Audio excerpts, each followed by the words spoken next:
Hello folks, and welcome back to the channel. My name is Kenny, and folks, I'm inside. As you can see, it's a little chilly outside and it's raining, and it's been raining for a while. So it's very warm inside. I'm inside my cabin, and you hang around if you will, and I want to show you my wood stove that I heat my cabin with.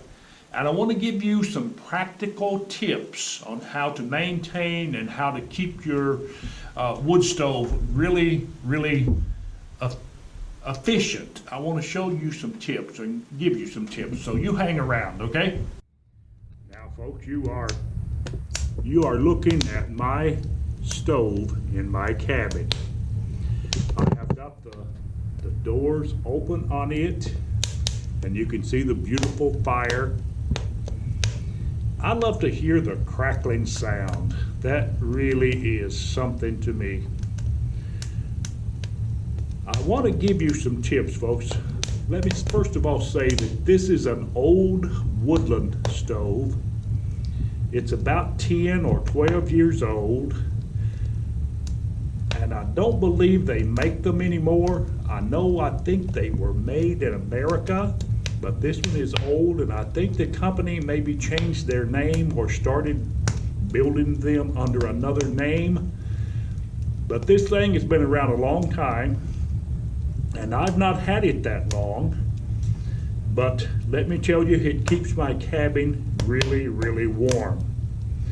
Now, I'm going to show you a feature or two that might improve your efficiency with your stove. Now, sometimes we seem to forget that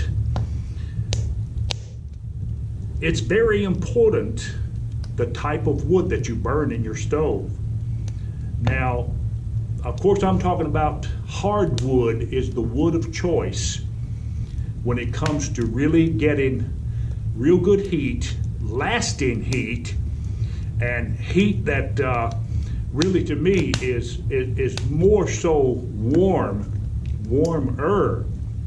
Let me show you. This is a stick of oak.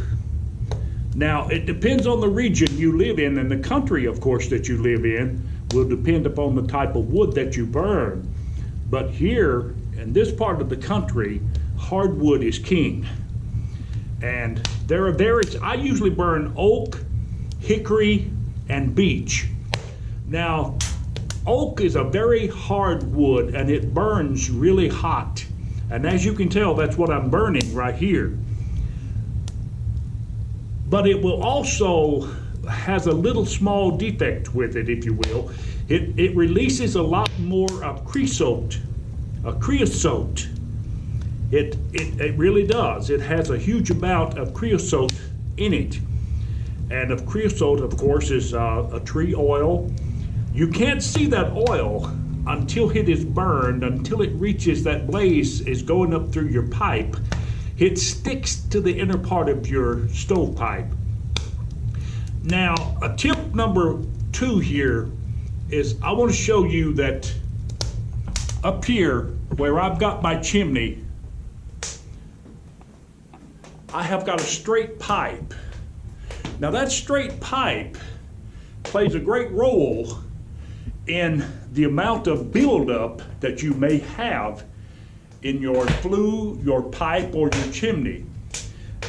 I find that having it very straight like that right at the back of your stove, it is less effort to have to clean that pipe out. And the reason being is you don't have to clean it as often, because I find that it's very straight.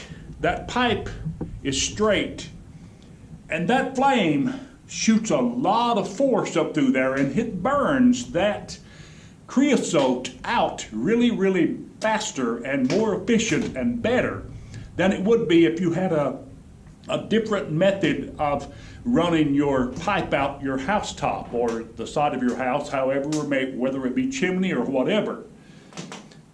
And another thing down here I want to say to you about as well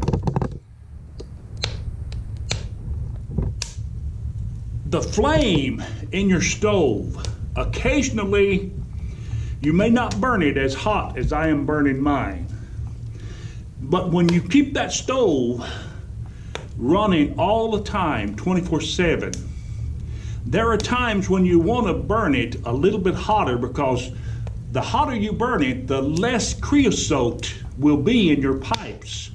Now you have to clean those pipes annually, and altogether probably once or twice a year. And a good occasional hot fire with that blaze really shooting up in that chimney, or flue if you will help to eliminate a lot of that creosote that's in there. And another time, some people will use on another occasion, they will use some of those creosote logs that you could buy that will help to eliminate some of the creosote itself.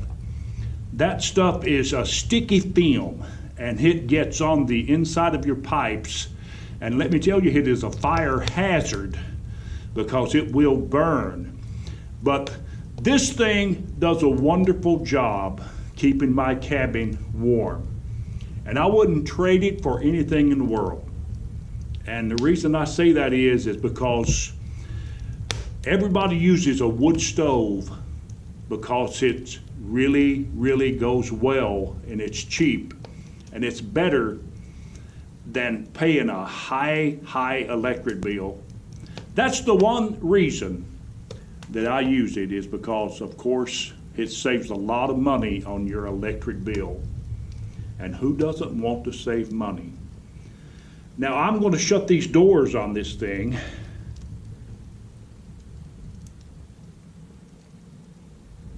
And just simply show you the front part of it here. This thing really does the job. So my question to you is why wouldn't you want to save money and buy a wood stove and start cutting your firewood and saving money year after year after year? It only makes sense to me, because with everything as expensive as it is, and it's going to get even more expensive, wood is your best choice. Hands down, wood is your best choice. This thing keeps my home away from home really warm, and I wouldn't want to even consider using anything else. But never attempt, tip number 3, don't ever attempt to burn green wood in a stove. Green wood is full of creosote, it's full of that oil, and if you attempt to burn it, it releases 2 to 1 far more creosote, that tree oil, than it would be if it were dry. And believe me, it would stop up and really mess your pipes up in a hurry to try to attempt to burn green wood. So that's tip number 3. You don't want to ever consider that. Don't even think about it. Besides, it doesn't burn very well anyway. It really doesn't. So I wanted to share this with you. And a lot of people are trying to find stoves now, and in some places they are relatively hard to find because of the pandemic. They just haven't made that many this year because of it. And sometimes they are in high demand, and which they are, and sometimes they can be difficult to find. But I wanted to share that with you and let you see just what I heat my cabin with. You might be a brand new viewer, and if you are, welcome to our channel. And I want you to do us a favor and go ahead and give us a thumbs up, ring that bell, and unlock the channel unto yourself. Of course, all of our videos, and subscribe to the channel, and we would appreciate it. And listen, as always, you have a wonderful, blessed day, and we will talk to you later.